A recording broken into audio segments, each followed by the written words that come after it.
अहं पठन् अग्रे सरामि, सर्वे पश्यन्तु। उद्यमः कार्यसाधकः, अयं द्वितीयः पाठः, ಎರಡನೇ ಪಾಠ, ಸೆಕೆಂಡ್ ಲೆಸನ್. ಉದ್ಯಮ ಕಾರ್ಯವು, ಈಗ ಪ್ರಯತ್ನವು ಕಾರ್ಯಸಾಧಕ. ಪ್ರಯತ್ನ ಇಲ್ಲ ಅಂತ ಆದ್ರೆ ನಾವು ಅದನ್ನ ಮುಂದೆ ನಡೆಸ್ಕೊಂಡು ಹೋಗ್ಲಿಕ್ಕಾಗಲ್ಲ.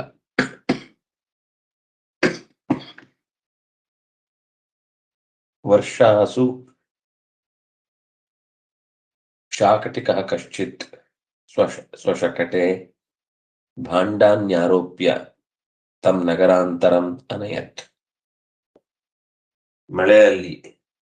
ಮಳೆಗಾಲದಲ್ಲಿ ವರ್ಷಾಸು, ಈ ಕಾಲವನ್ನ ಮತ್ತು ದೇಶವನ್ನ ಸಾಮಾನ್ಯವಾಗಿ ಪ್ರದೇಶದ ಹೆಸರು ಹೇಳುವಾಗ ಕುರವಹ ಅಥವಾ ಮದ್ರಾಹ ಅಂತ ಹೀಗೆ ಸಾಮಾನ್ಯವಾಗಿ ಉಲ್ಲೇಖ ಮಾಡ್ತಾರೆ. ಪರ್ಟಿಕ್ಯುಲರ್ ಪ್ಲೇಸ್ ಹೇಳುವಾಗ ಬೇರೆ, ಒಟ್ಟು ಸಮಗ್ರ ದೇಶದ ಹೆಸರನ್ನು ಹೇಳುವಾಗ ಬಹುವಚನ ಬಳಸುವುದು ಕ್ರಮ. ಹಾಗೆ ವರ್ಷಾಸು ಮಳೆಗಾಲದಲ್ಲಿ, ಶಾಕಟಿಕ ಬಂಡಿ ಓಡಿಸುವವ, ಬುಲ್ಲಕ್ ಕಾರ್ಟ್ ನಡೆಸುವವ, ಕಶ್ಚಿತ್ ಯಾರೋ ಒಬ್ಬ, ಸ್ವಶಕಟೆ ತನ್ನ ಬಂಡಿಯಲ್ಲಿ, ಅದು ಸಪ್ತಮಿ ವಿಭಕ್ತಿ. ಶಕಟ ಶಾಕಟಿಕ. ಶಾಕಟಿಕ ಅನ್ನೋದು ಶಕಟ ಶಬ್ದದಿಂದಲೇ ಹುಟ್ಟಿದ್ದು. ಶಕಟವನ್ನು ಓಡಿಸುವವ ಶಾಕಟಿಕ.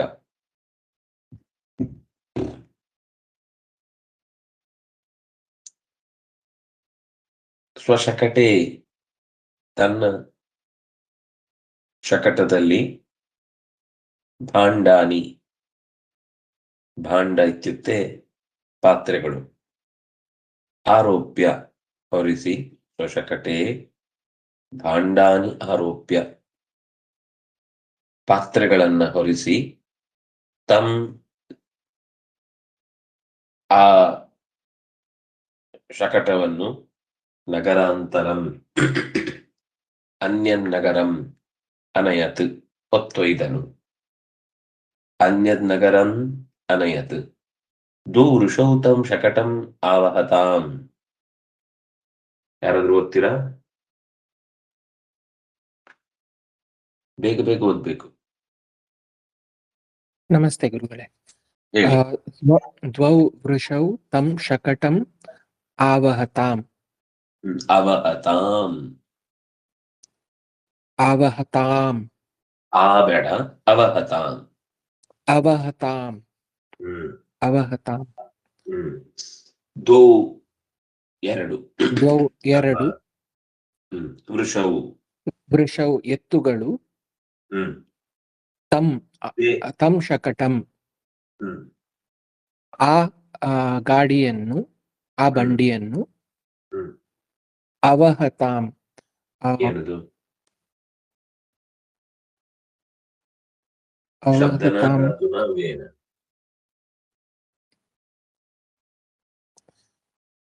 ವಹ ಶಬ್ದ, ವಹ ಶಬ್ದ. ಅವಹತಾಂ, ವಹ ಅಂದ್ರೆ ಧಾರಣೆ ಅಂತ ಅರ್ಥ ಆಗುತ್ತಾ? ವಹ ಕೊಂಡೊಯ್ಯುವುದು. ಕೊಂಡೊಯ್ಯುವುದು. ಆ ಎರಡು ಎತ್ತುಗಳು ಆ ಗಾಡಿಯನ್ನು, ಆ ಬಂಡಿಯನ್ನು ಕೊಂಡೊಯ್ದವು.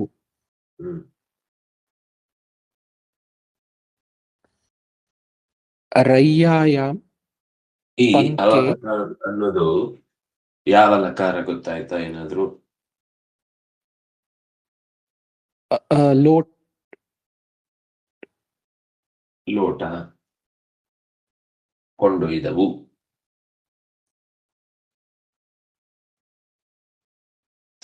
ಅದು ಲಂಗ್ ಲಕಾರ. ಅವಹತ್, ಅವಹತಾಂ, ಅವಹನ್. ಯಾಕೆ ಅವಹತಾಂ ದ್ವಿವಚನ ಬಂತು ಗೊತ್ತಾಗತ್ತಾ? ದ್ವೌ ಋಷವು ಇದ್ದಿದ್ರಿಂದ. ಕರೆಕ್ಟ್. ಮುಂದೆ ರಥ್ಯಾಯಾಮ್ ರಥ್ಯಾಯಾಂ ಪಂಕೆ ಶಕಟಸ್ಯ ಚಕ್ರಂ ರುದ್ರಮಭೂತ್. ವೃದ್ಧಮಭೂತ್. ವೃದ್ಧಮಭೂತ್. ಏನರ್ಥ? ರಥ್ಯಾಯಾಮ್ ರಥ್ಯಾಯಾಮ್ ಅಂದ್ರೆ ರಸ್ತೆಯಲ್ಲಿ ಅಂತ ಆಗುತ್ತಾ ಅದು? ಹೌದು. ರಥ್ಯಾಯಾಮ್ ರಸ್ತೆಯಲ್ಲಿ, ಪಂಕೆ ಕೆಸರಿನಲ್ಲಿ, ಶಕಟಸ್ಯ ಚಕ್ರಂ ಗಾಡಿಯ ಬಂಡಿಯ ಚಕ್ರವು, ರುದ್ಧಮಭೂತ್. ರುದ್ಧ ಅಂದ್ರೆ ಇಲ್ಲಿ ಗೊತ್ತಾಗಿಲ್ಲ ಆಚಾರ್ಯರೇ. ತಡೆಯಲ್ಪಟ್ಟಿತು. ತಡೆಯಲ್ಪಟ್ಟಿತು.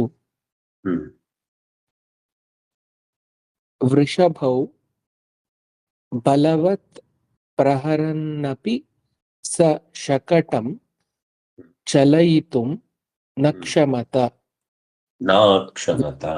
ನಾಕ್ಷಮತ. ವೃಷಭೌ ಆ ಎರಡು ಎತ್ತುಗಳು ಬಲವತ್ ಬಲದಿಂದ, ಪ್ರಹರನ್ನಪಿ ಹೊಡೆದರೂ ಕೂಡ, ಸ ಶಕಟಂ ಆ ಗಾಡಿಯನ್ನು, ಚಲಯಿತುಂ ನಡೆಸಲು ಮುಂದೆ ನಡೆಸಲು, ನಾಕ್ಷಮತ್ ಅವರಿಗೆ ಅವುಗಳಿಗೆ ಕ್ಷಮತೆ ಅಂದ್ರೆ ಶಕ್ತಿ ಸಾಕಾಗಲಿಲ್ಲ. ಸರಿ. ಇಲ್ಲಿ ನ ಅಕ್ಷಮತ ಸಾಧ್ಯವಾಗಲಿಲ್ಲ. ಪ್ರಹರನ್ನಪಿ ಪ್ರಹರತ್ ಅಪಿ ಪ್ರಹರನ್ ಅಪಿ ಪ್ರಹರನ್ನಪಿ ಎತ್ತುಗಳಿಗೆ ಜೋರಾಗಿ ಹೊಡಿತಾ ಇದ್ರು ಕೂಡ ಅವುಗಳು ಮೇಲಕ್ಕೆತ್ತಲಿಕ್ಕೆ ಆಗ್ಲಿಲ್ಲ ಅನ್ನೋದನ್ನ ಹೇಳ್ತಾ ಇದ್ದಾರೆ.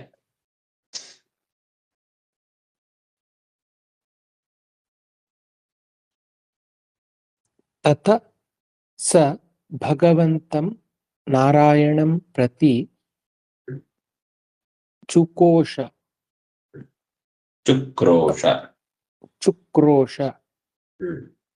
ತಥ ಆವಾಗ ಸ ಅವನು ಭಗವಂತಂ ನಾರಾಯಣಂ ಭಗವಂತನಾದ ನಾರಾಯಣನನ್ನು, ನಾರಾಯಣಂ ಪ್ರತಿ ನಾರಾಯಣನ ಪ್ರತಿ ಚುಕ್ರೋಶ. ಚುಕ್ರೋಶ ಅಂದ್ರೆ ಅರ್ಥ ಆಗಿಲ್ಲ ಗುರುಗಳೇ. ಕೂಗಿಕೊಳ್ಳುವುದು. ಅದು ಆಕ್ರೋಶ ಶಬ್ದಕ್ಕೆ, ಆಕ್ರೋಶ ಶಬ್ದಕ್ಕೆ ಹತ್ರದ ಶಬ್ದ. ಆದ್ರೆ ಇಲ್ಲಿ ದೇವರ ಹತ್ರ ಆಕ್ರೋಶ ಮಾಡ್ತಾನಲ್ಲ, ದೇವರ ಹತ್ರ ಕೂಗಿಕೊಂಡು ನನ್ಗೆ ರಕ್ಷಣೆ ಮಾಡು. ನಮ್ಮ ಕನ್ನಡದಲ್ಲಿ ಆಕ್ರೋಶ ಅಂದ್ರೆ ಸಿಟ್ಟು ಮಾಡಿಕೊಂಡು ಗಲಾಟೆ ಮಾಡುದು ಅನ್ನೋ ಅರ್ಥದಲ್ಲಿ. ಇಲ್ಲಿ ಆಕ್ರೋಶ ಅನ್ನೋ ಶಬ್ದ ತನ್ನ ಖೇದವನ್ನು ವ್ಯಕ್ತಪಡಿಸುವುದು, ದುಃಖ ಪಡುತ್ತಾ ಶಬ್ದ ಸಹಿತವಾಗಿ ಕೂಗಿಕೊಳ್ಳುವುದು. ತಸ್ಯ ಆಕ್ರೋಶಂ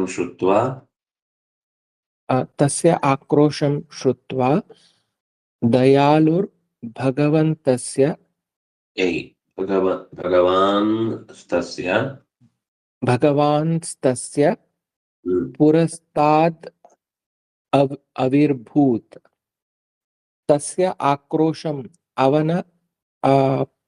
ಅವನು ಕೂಗಿಕೊಳ್ಳುವುದನ್ನು ಶ್ರುತ್ವಾ ಕೇಳಿ, ದಯಾಲುರ್ ಭಗವಾನ್ಸ್ತಸ್ಯ ದಯಾಲುಹು ಭಗವಂತಃ ತಸ್ಯ ಆ ದಯಾಳುವಾದ ಭಗವಾನ್ ಅಂತ ಬಿಡಿಸಿ ತಸ್ಯ ಅಂತ ಬಿಡಿಸ್ಬೇಕು.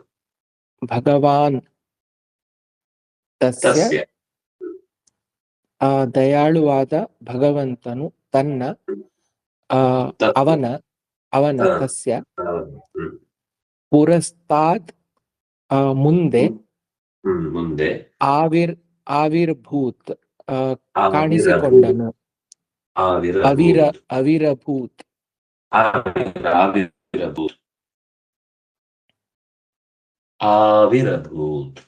ಅವಿರಭೂತ್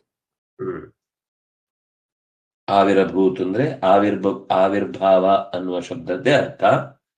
ಆದ್ರೆ ಲುಂಗ್ ಲಕಾರದಲ್ಲಿದೆ ಆವಿರಭೂತ್.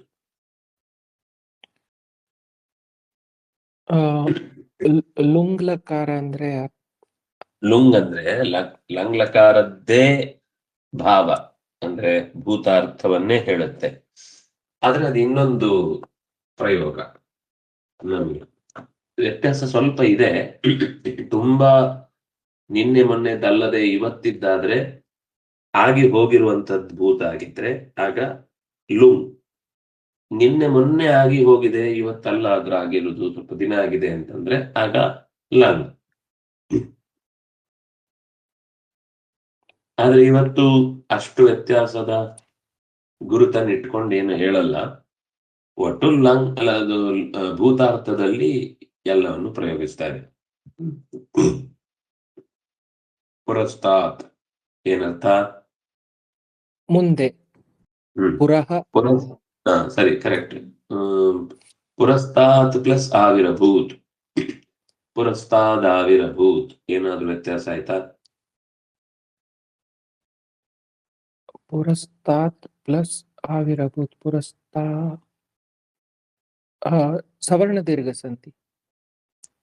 ಅಲ್ಲಿ ಗಮನಿಸಿ, ಪುರಸ್ತಾದಾವಿರ್. ಪುರಸ್ತಾತ್ ಮೊದಲು ತಾ ಇತ್ತು, ಪುರಸ್ತಾತ್ ಲೋಪ ತಕ್ಕೆ ಲೋಪ. ತಕ್ಕೆ ಲೋಪ ಆಗಿ ಏನ್ ತಕ್ಕೆ ಬಂದಿದೆ? ದ ಬಂದಿದೆ. ದ ಬಂದಿದೆ ಅಂದ್ರೆ ಅದು ತ ಆದೇಶ. ಅನ್ನೋದು ತ ಅನ್ನೋದು ವರ್ಗದ ಒಂದೇ ಅಕ್ಷರ. ಕವರ್ಗ ಚವರ್ಗ ಟವರ್ಗ ತವರ್ಗ ಪವರ್ಗ ಅಂತ 4 ವರ್ಗಗಳ 5 ವರ್ಗಗಳಲ್ವಾ? ಹೌದು. ಆ ವರ್ಗಗಳಲ್ಲಿ ಮೊದಲನೇ ಅಕ್ಷರಕ್ಕೆ 5ನೇ ಅಕ್ಷರ ಆದೇಶ ಬಂದ್ರೆ ಅದನ್ನ ಜಷ್ಟ್ವ ಸಂಧಿ ಅಂತ ಹೇಳ್ತಾರೆ, ಜಬಗಡದ ಸಂಧಿ ಅಂತಾನೂ ಹೇಳ್ತಾರೆ. ಅದನ್ನ ಶಾಸ್ತ್ರೀಯವಾದ ಶಬ್ದದಲ್ಲಿ ಹೇಳುದು. ಕ ಚ ಟ ತ ಪಗಳಿಗೆ ಗ ಜ ಡ ದ ಬಗಳು ಬಂತು ಅಂದ್ರೆ ಅದನ್ನ ಜಷ್ಟ್ವ ಸಂಧಿ. ಅಭಾಷತ ಶಾಕಟಿಕಂ ಇನ್ಯಾರಾದ್ರೂ ಹೇಳ್ತೀರಾ, ಓದ್ತೀರಾ?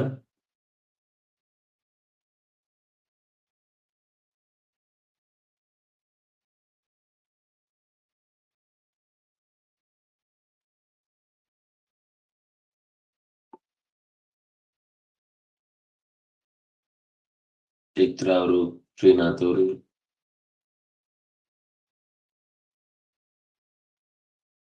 I will read 1 minute.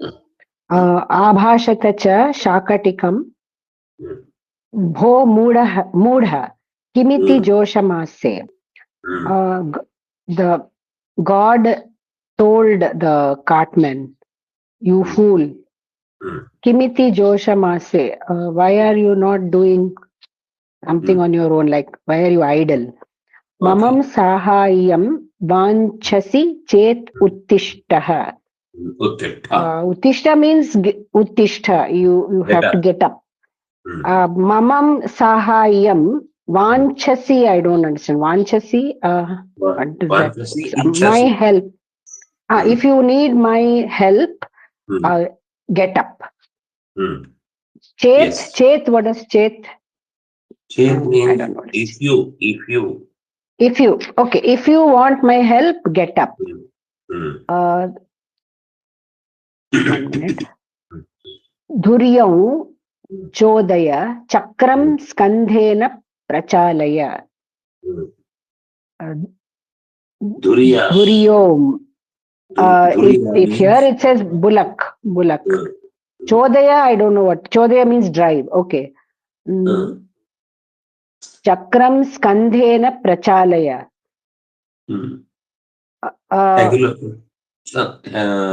ಚಕ್ರಕ್ಕೆ ಸ್ವಲ್ಪ ಹೆಗಲು ಕೊಟ್ಟು ಮೇಲಕ್ಕೆ ಏಳಿಸು.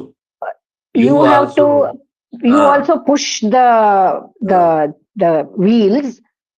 Prachalaya, push the wheels. Then the bullocks will drive out from there. Yes. Evam krite aham te sahayam karishyami. If you do it this way, I will help you.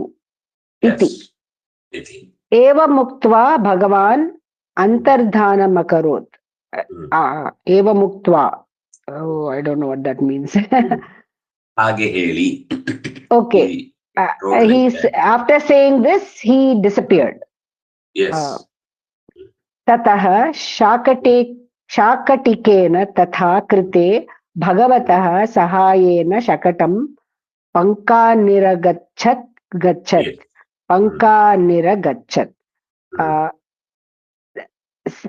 As told by after that, the cartman tatha krite, he did what like that. He did what was told, and with the help of God, the shakatam came out from the mud. Shakatam punkaniragachat, from the mud. Yatra cha shakatikasya nirvigna bhut. The cart traveled on without any more obstruction. Nirvigna. Okay. Anything I have left out? Okay, thank you. बहु सम्यक् अनूदितं भवत्या.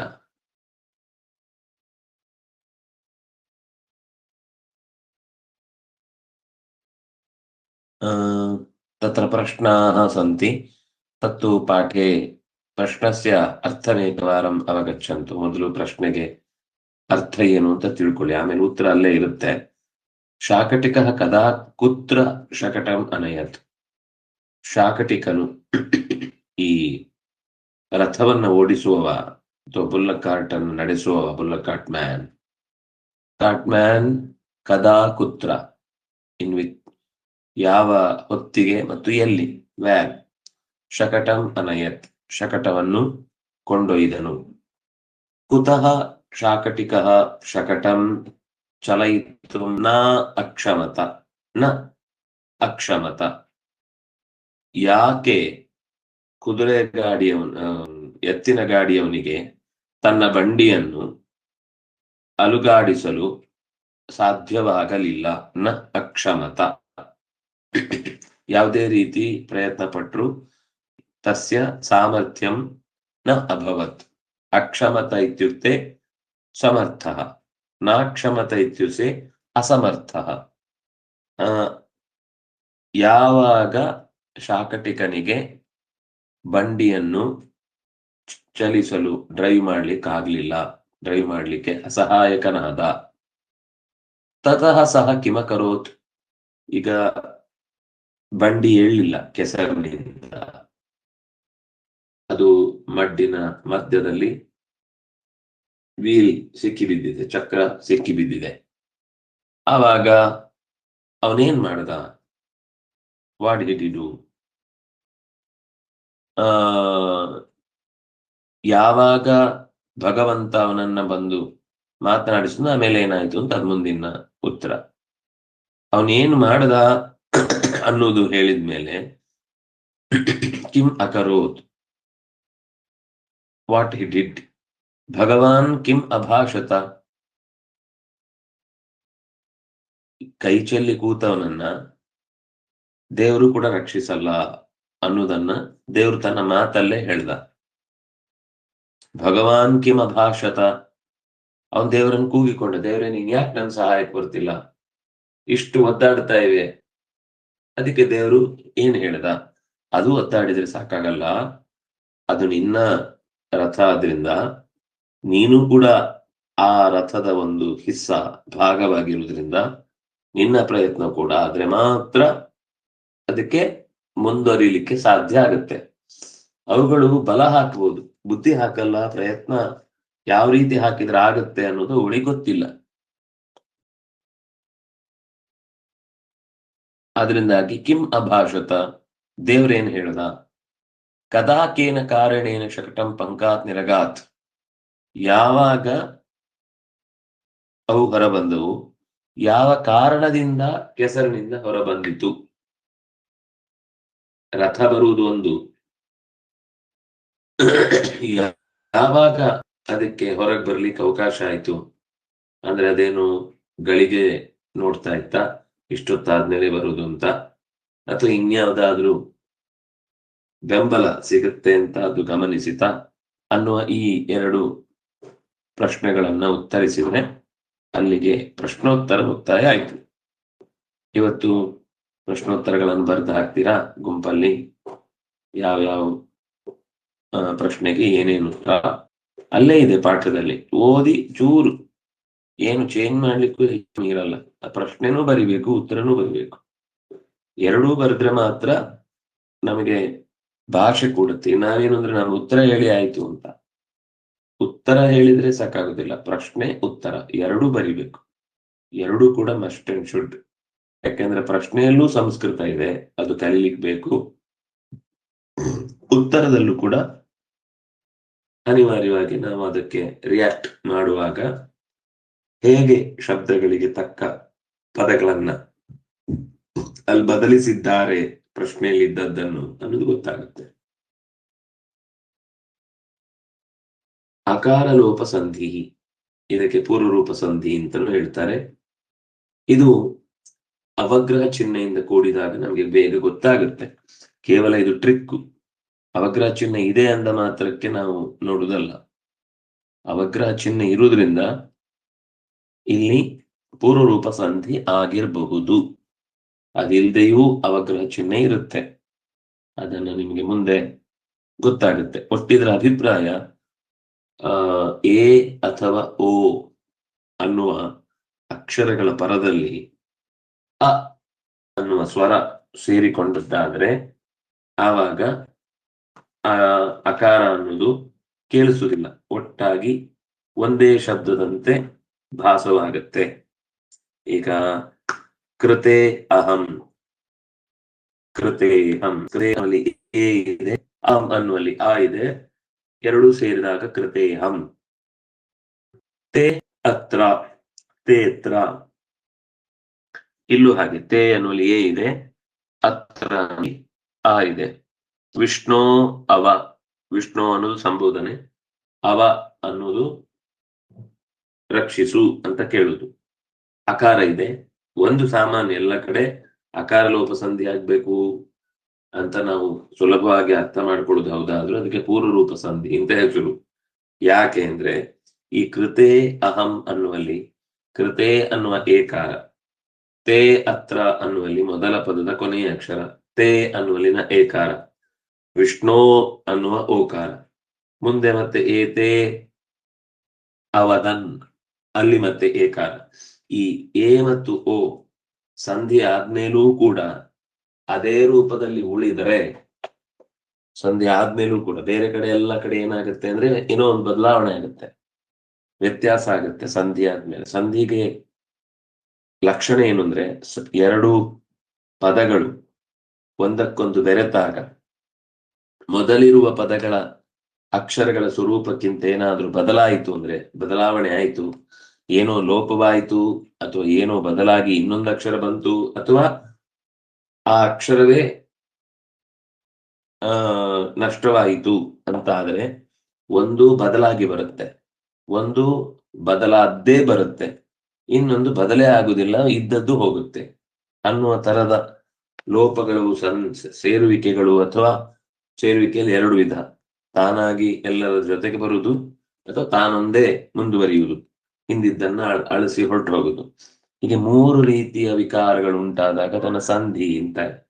ಇಲ್ಲಿ ಲೋಪ ಆಗತ್ತೆ, ಇದ್ದದ್ದು ಹೋಗುತ್ತೆ, ವಸ್ತು ಬರಲ್ಲ, ಇಂಥದ್ದನ್ನ ಪೂರ್ವರೂಪ ಸಂಧಿ ಅಂತ ಹೇಳ್ತಾರೆ. ನಿಮ್ಗೆ ಹಾಗಾದ್ರೆ ಪೂರ್ವರೂಪ ಅಂದ್ರೆ ಮೊದಲ ಪದದ ಕೊನೆಯ ಅಕ್ಷರದ ಸ್ವರ ಸಂಧಿ ಆದ್ಮೇಲೆ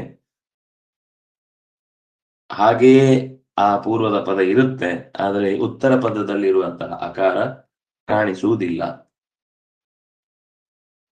ನಮ್ಮ ಮಾತಲ್ಲಿ ಕಾಣಿಸಲ್ಲ, ನೀವು ಬರ್ದಾಗಲ್ಲ ಒಂದು ಎಸ್ ಅಂತ ಇರುತ್ತೆ, ಅದು ನಿಮ್ಗೆ ಗೊತ್ತಾಗುತ್ತೋ ಇಲ್ಲಿ ಒಂದು ಅಕಾರ ಇದೆ ಅಂತ ಗೊತ್ತಾಗುತ್ತೆ.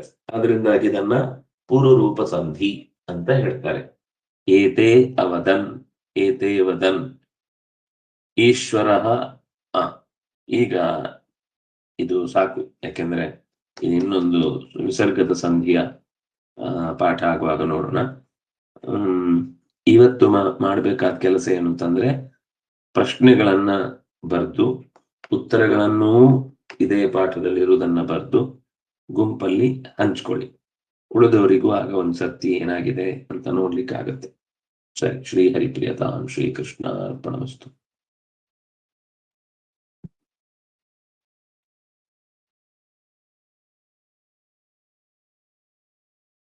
ಧನ್ಯವಾದಗಳು ಗುರುಗಳೇ.